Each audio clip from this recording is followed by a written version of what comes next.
النهارده ان شاء الله هنعمل مع بعض احلى صينيه بسبوسه. هي بتتكلم وبتوصف نفسها. شوف البسبوسه شكلها جميل وعامل ازاي. دلوقتي بقى يلا بينا نتابع الفيديو. بسم الله الرحمن الرحيم. ان شاء الله هنبدا نعمل شربات البسبوسه. هتكون احلى واجمل واطعم بسبوسه باذن الله. اول حاجه نقول بسم الله الرحمن الرحيم ونصلي على النبي عليه افضل الصلاه والسلام. دي كوبايه ونص من السكر، هننزل بيها كده. بسم الله الرحمن الرحيم.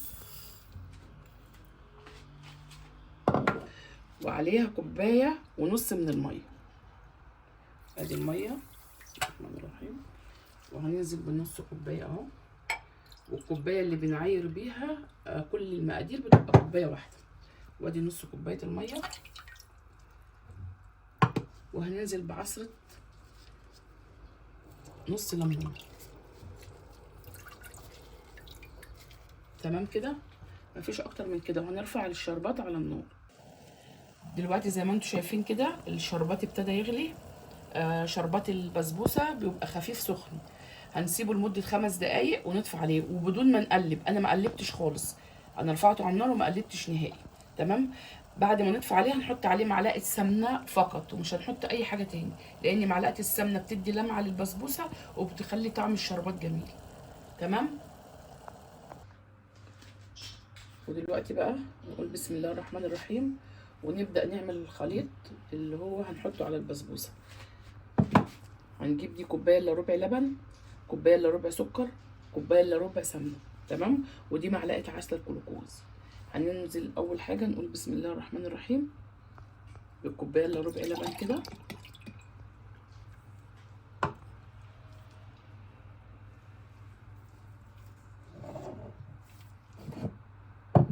دي الكوبايه الا ربع سكر اهي.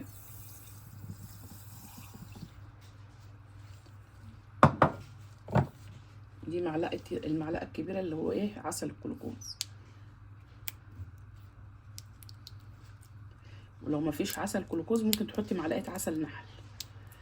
وممكن الشربات التقيل اللي بنعمله للكنافه او للجلاش معلقه كبيره برضه. ودلوقتي نرفعهم بقى في الميكروويف او على البوتاجاز لمده دقيقه. احنا مش عايزين الخليط يسخن يبقى سخن، لا انا عايزاه يكون دافي. اول ما نحس ان معلقه العسل والسكر دابوا خلاص وننزل بيهم يكونوا دافيين. تمام. نرفعهم دلوقتي بقى نحط في الميكروويف لمده دقيقه. بسم الله الرحمن الرحيم. ننزل بقى برشه الملح كده ونقلب. وبعدين ننزل بالسمنه. بسم الله الرحمن الرحيم.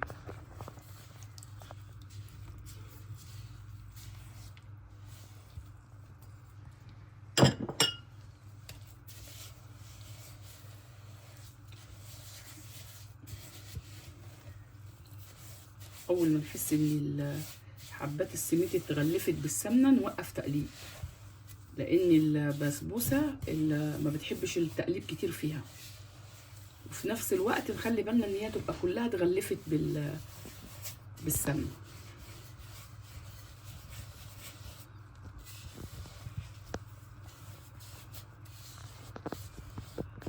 شوف احنا هي ايه بنبسها كده اهي. بسم الله الرحمن الرحيم. خلاص كده بقت تمام ما فيهاش حته. نقلب كويس عشان نشوف يكون في دقيق بيبقى ناشفه. الحته اللي مش هتيجي عليها زبده او خليط السمنه مش هتحس ان هي ناشفه معاكي اهي.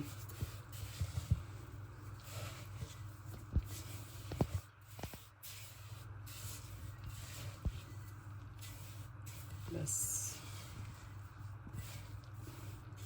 كده ما شاء الله كلها ايه بقت تمام واتشربت كلها الحبات السميد السمنه.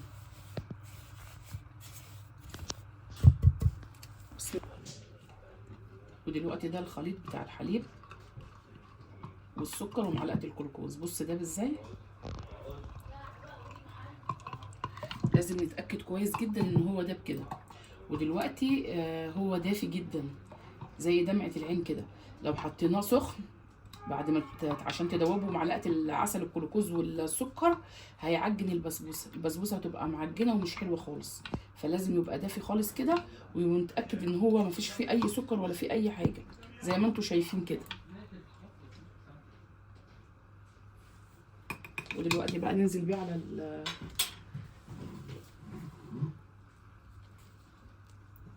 بسم الله الرحمن الرحيم.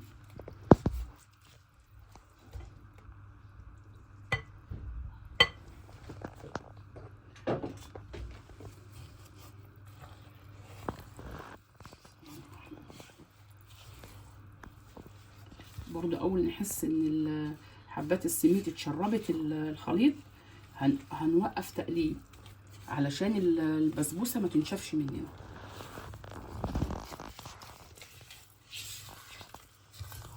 بس تمام كده زي الفل، خلاص مفيش اي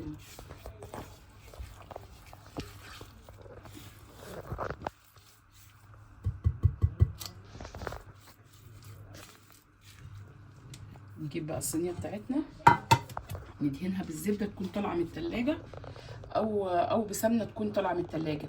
ما نسيحش السمنه او تكون سايحه او الزبده علشان عايزينها ما تبقى متماسكه. دلوقتي نقول بسم الله الرحمن الرحيم وننزل بقى بخليط البسبوسه كده. دي صينيه مقاس 30، عايزه تعمليها عايزاها عاليه شويه تعمليها مقاس 28 مفيش مشاكل. بس الصينيه برضو لازم يكون ملهاش الحرف ما يكونش عالي، عشان لو الحرف عالي البسبوسه هتشقق مننا.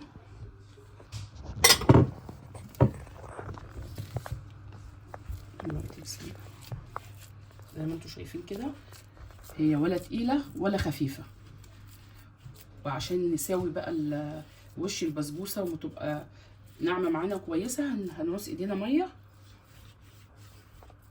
ونسوي بيها وش البسبوسه عشان تبقى طالعه ناعمه كده وحلوه معانا. تمام.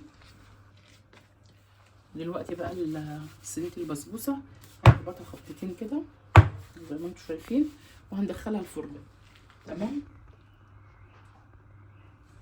ودلوقتي بقى دي شكل الصينيه لما طلعت من الفرن. الصينيه سخنه والشربات سخنه. ننزل نقول بسم الله الرحمن الرحيم.